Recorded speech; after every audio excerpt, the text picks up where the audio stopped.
സമയം പറഞ്ഞാൽ കൃത്യം 1 മണിയും 2 മിനിറ്റും ആയിട്ടുണ്ട് കേട്ടോ. ഭക്ഷണത്തിന്റെ സമയമായിട്ടുണ്ട്. ചിലവർക്ക് നേരത്തെ തന്നെ വിശപ്പിന്റെ വിളി എത്തിയിട്ടുണ്ടാവുമായിരിക്കും.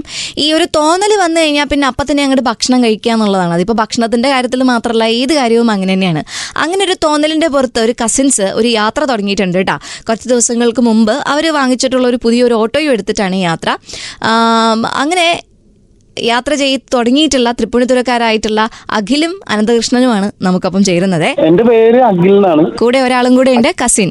അതെ അതെ, അനന്തൻ. അപ്പൊ നിങ്ങൾ രണ്ടുപേരും കൂടി ഓട്ടോറിക്ഷയിലാണ് ചുറ്റിക്കറങ്ങാൻ വേണ്ടി ഇറങ്ങിയിരിക്കുന്നത്. ഞങ്ങള് ചെറിയ രീതിക്ക് യാത്രകൾ ചെയ്തിട്ടുണ്ട്. ഇപ്പോ ബൈക്കിനാണെങ്കിലും സൈക്കിളിനാണെങ്കിലും അങ്ങനെ ചെറിയ രീതിക്ക് യാത്ര ചെയ്തിട്ടുണ്ട്. വെറൈറ്റി പിടിച്ചു നോക്കാന്ന് വിചാരിച്ച് ഓട്ടോറിക്ഷയ്ക്ക് ഇറങ്ങിയത്. നമ്മളൊരു ട്രേഡ് എടുക്കാൻ വേണ്ടിയാണ് ശരിക്കും യാത്ര തുടങ്ങിയത്. എന്ന് പറഞ്ഞാൽ ഇനി ഒരു വലിയ യാത്ര എടുക്കുമ്പോൾ എന്തൊക്കെ വേണം, എങ്ങനെയൊക്കെ ആവണം, എന്തോരം പെട്രോൾ വേണ്ടി വരും, എന്തൊക്കെ സാധനം എടുക്കണം, അങ്ങനെ ഒരു ഇത് നമ്മൾ എടുക്കില്ല, ഒരു കാൽക്കുലേഷൻ.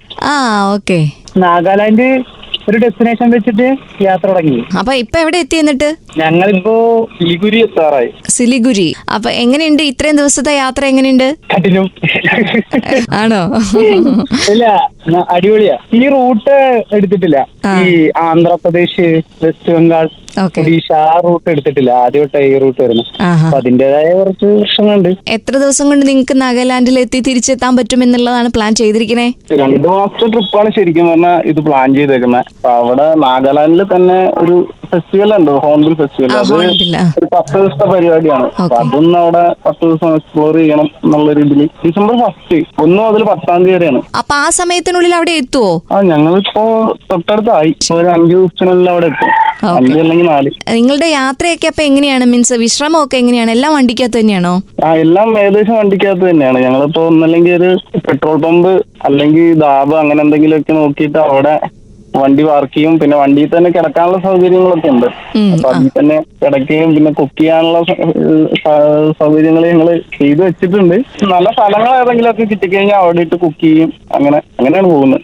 സ്ഥലങ്ങൾ ഇങ്ങനെ കണ്ടും പോകുന്നുണ്ടോ? കണ്ടിന്യൂസ് യാത്ര മാത്രമല്ല അല്ലേ? അല്ല, സ്ഥലങ്ങൾ കണ്ടുകണ്ട് തന്നെയാണ് പോകുന്നത്.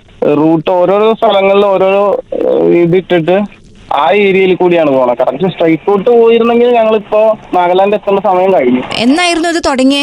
November 9 തുടങ്ങി. November 9 കസിൻസ് ആയിട്ടുള്ള അഖിലും അനന്തകൃഷ്ണനും കൂടി ഓട്ടോറിക്ഷയും എടുത്തിട്ട് ഒരു യാത്ര പോയിരിക്കുകയാണ്. നാഗാലാൻഡ് ആണ് ലക്ഷ്യം, അവിടുത്തെ ഹോൺബിൽ ഫെസ്റ്റിവൽ കാണാൻ വേണ്ടിയിട്ട്. ഉദ്ദേശം ശരിക്കും എത്ര പെട്രോൾ ആകും, എങ്ങനെയാണ് വണ്ടിയുടെ ഒരു യാത്ര എന്നുള്ളതൊക്കെ അറിയാൻ വേണ്ടിയിട്ടായിരുന്നു. അപ്പം നമുക്ക് ആ ചോദ്യം ചോദിക്കണമല്ലോ, എത്ര പെട്രോൾ വേണ്ടി വന്നു എന്നുള്ളത്. പെട്രോളിന് എവിടെയൊക്കെയാണ് വില കുറവ് കൂടുതൽ എന്നുള്ളതൊക്കെ ഒന്ന് അന്വേഷിക്കാം. അവരുടെ യാത്രയുടെ കൂടുതൽ ബ്യൂട്ടിഫുൾ ആയിട്ടുള്ള കഥകൾ കേൾക്കാം. RJ ജോഷ്നിയാണ് ക്ലബ് എഫ്എമ്മില്. നമ്മളൊരു പുതിയ വണ്ടി എടുത്തു കഴിഞ്ഞാൽ ആ വണ്ടിയായിട്ടൊരു യാത്ര പോകണം എന്നുള്ളത് നമ്മൾ കുറേ കാലങ്ങളായി തുടർന്നു വരുന്നൊരു ശീലമാണ് അല്ലേ?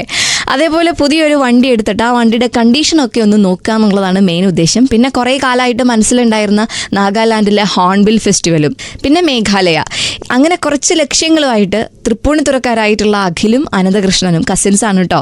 അവർ പുതിയതായിട്ട് വാങ്ങിച്ച ഒരു ഓട്ടോയും എടുത്തിട്ട് November 9 തുടങ്ങിയിട്ടുള്ളൊരു യാത്രയാണ്. ഇപ്പൊ സിലിഗുരി എത്തി നിൽക്കുകയാണ്. അപ്പൊ എന്നിട്ട് എങ്ങനെയുണ്ട് നിങ്ങളുടെ ലക്ഷ്യം ഉണ്ടല്ലോ, എങ്ങനെയുണ്ട് വണ്ടീന്റെ കണ്ടീഷനൊക്കെ? എത്ര ലിറ്റർ പെട്രോൾ അടിക്കേണ്ടി വന്നു ഇത്രയും നാളേക്കിടയിൽ?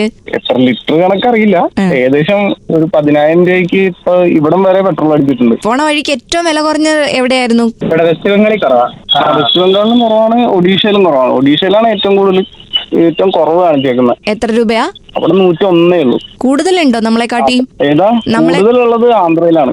അവിടെ എത്രയാ? 110 മേളിൽ വന്നിട്ടുണ്ടെന്ന് തോന്നുന്നു. അപ്പൊ ഭക്ഷണമൊക്കെ നിങ്ങൾ ഉണ്ടാക്കും അല്ലെങ്കിൽ ആരെങ്കിലും ഒക്കെ മീൻസ് ക്ഷണിക്കുവോ? നിങ്ങളെ വരൂ, വീട്ടിലേക്ക് വരൂ, കഴിച്ചിട്ട് പോവാന്നൊക്കെ? ഇല്ല, അങ്ങനെ ഉള്ള ഒരു റൂട്ടിലൂടെ അല്ല നമ്മൾ പോകുന്നത്. ആരും പോകാത്ത വഴികളിലൂടെയാണ് നിങ്ങളുടെ യാത്ര?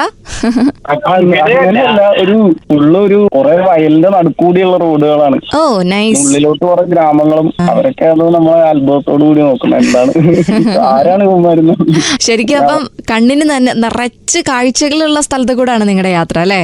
അതെ. ഓക്കെ. അപ്പൊ അങ്ങനെ ഏറ്റവും ഇവിടെ തന്നെ അങ്ങോട്ട് കൂടിയാലോ എന്നുള്ളൊരു തോന്നിയ ഒരു സ്ഥലം ഏതാണ്? അങ്ങോട്ട് എത്തണേ ഉള്ളൂ. ഞങ്ങൾ മെയിൻ ഡെസ്റ്റിനേഷൻ ആയിട്ട് ഇട്ടേക്കുന്ന നാഗാലാൻഡ്, മേഘാലയ അങ്ങനെയുള്ള ഒരു ഇതാണ്. എങ്ങനെയെങ്കിലും അവിടെ എത്തിപ്പെടുക എന്നുള്ളൊരു.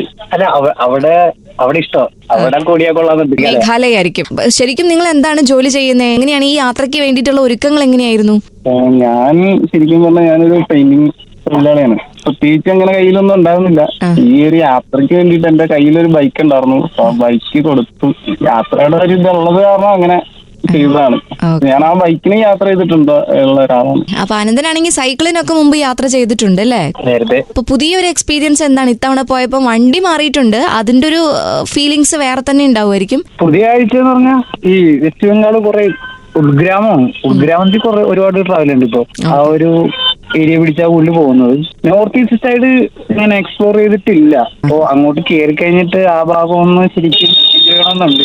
അതാണ് നിങ്ങളുടെ ഒരു എക്സൈറ്റ്മെന്റ് ഫാക്ടർ അല്ലേ? നോർത്ത് ഈസ്റ്റ് നിങ്ങൾ പോവാത്തത് കൊണ്ട്.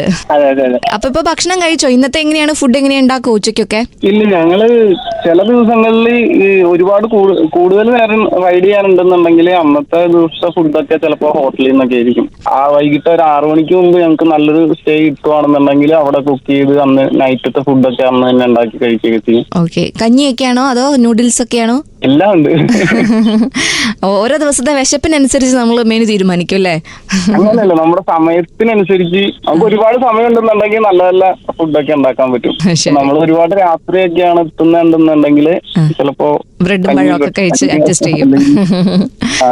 അപ്പൊ എന്തായാലും നിങ്ങളുടെ യാത്രകൾ ചെയ്യാൻ എന്തെങ്കിലും ഒരു കാരണം കിട്ടാൻ വേണ്ടി കാത്തു നിൽക്കുന്നവർക്ക് നിങ്ങളുടെ യാത്ര ഒരു കാരണമാകട്ടെ. Thank you. അപ്പോ അങ്ങനെ അഖിലും അനന്തകൃഷ്ണനും അവരുടെ ഓട്ടോറിക്ഷയും നാഗാലാൻഡും മേഘാലയയും ലക്ഷ്യമാക്കി യാത്ര ചെയ്തുകൊണ്ടിരിക്കുകയാണ്. നമ്മുടെ യാത്ര നമ്മളും തുടരുകയാണ് കേരളത്തിലെ ഒറിജിനൽ കണ്ടന്റ് ക്രിയേറ്റർ ക്ലബ് എഫ്എമ്മിൽ. ആർജെ ജോഷ്നിയാണ് ഒപ്പം.